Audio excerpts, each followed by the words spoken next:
to le ke me pai te tu po le na vai te me patu mo le there is a possibility ko history repeating itself. Ka ko ki ko yo ngo wa ya. Ka ko ko yo ngo ai. Mai la na ta won me do sin mai ai. Ela ko o le o le ko le o le sai el cabinet el kai mir nga ma o sa nga fa ma wala ka e a fo e ka fiele mana le ko build up le economy. O la le sa la fu mai la mo ki ke nga ni sta malatina. O le fai o wala. Fa ki wa me le. Ya le la ke le wala le fa ya mo ka la ko e pe ya ki mo pa u ko pa. Se lo ngala ma ko fo yaku fa ko am fai o nga ko fa ki ngo me.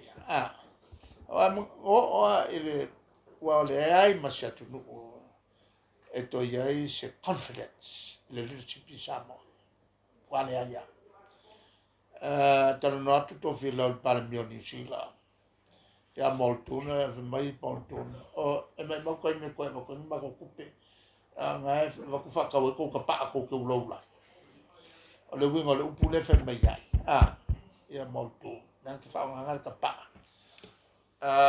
he was talking in a figurative manner, figurative speech. E ka mai ai. Nga mea mai nga o consumption expenditure. Lona winga nga o mea fu i what is important to a country.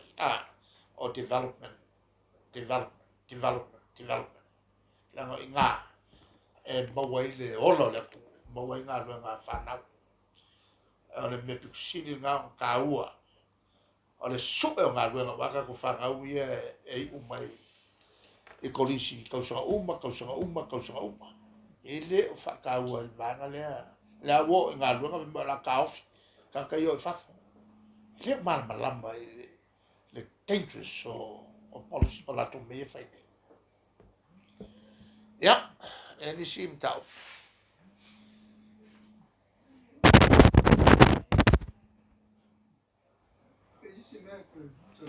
E o fia malolo o kasu.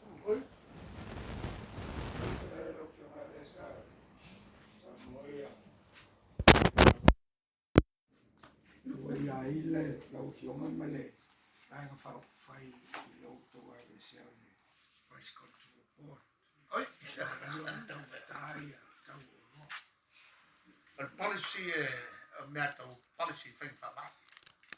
E lua e fucking wai pa ula lo kau. Awala mo mual pule malosi o kau fiofi. E mangkual e ka fia kau o loa. Kau ma whai ma whaiwhaipea. Awa a fixile e lengi. E kaimenge susu ya o kau lewa yengi. A laku le price control. E fixile e lengi i le lukala. E kau mo mai le uka e sau mai fafo. Ua pa uilalo le oi ua le lukala le la vo el kau ole lengi nga mai ua so i lunga il fakala. O kau longa si il fakala le uka fiofi. La meku ngau le feoloa. E kawala nga ye le uka fakala i foi le fixing o kawala.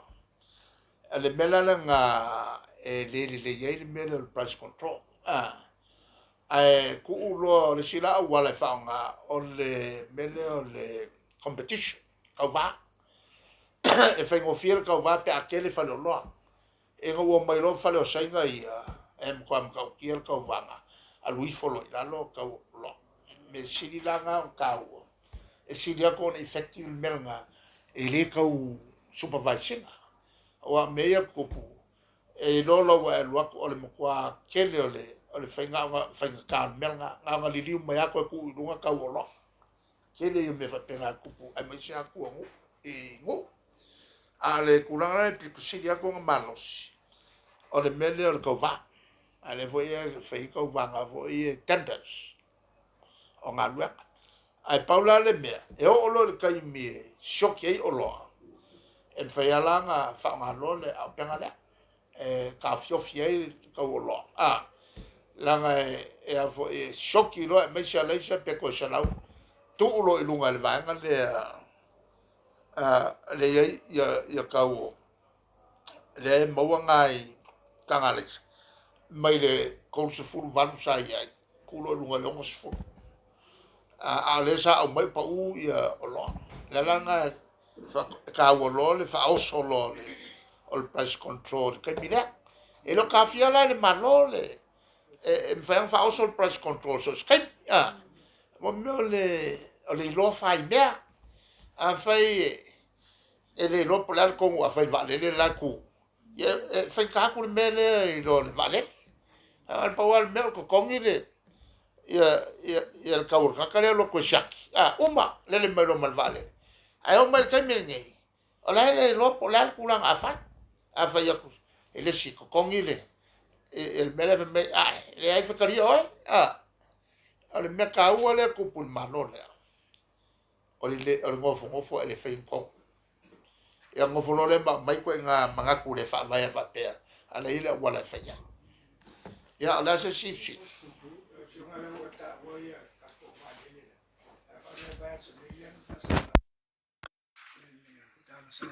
Virgin Australia e toi fai so la to la sine anga i mai ai sa mo nei e sia fia tele o tato company va le tulanga ale mo kwa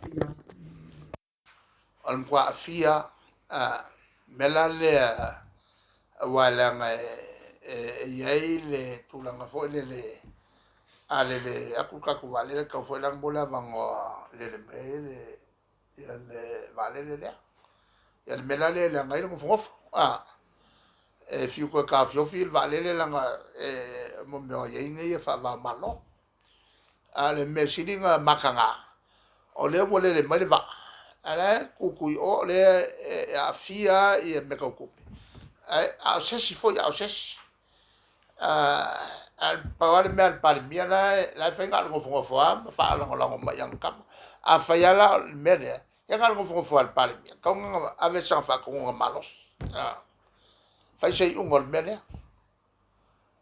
ya ese si mkau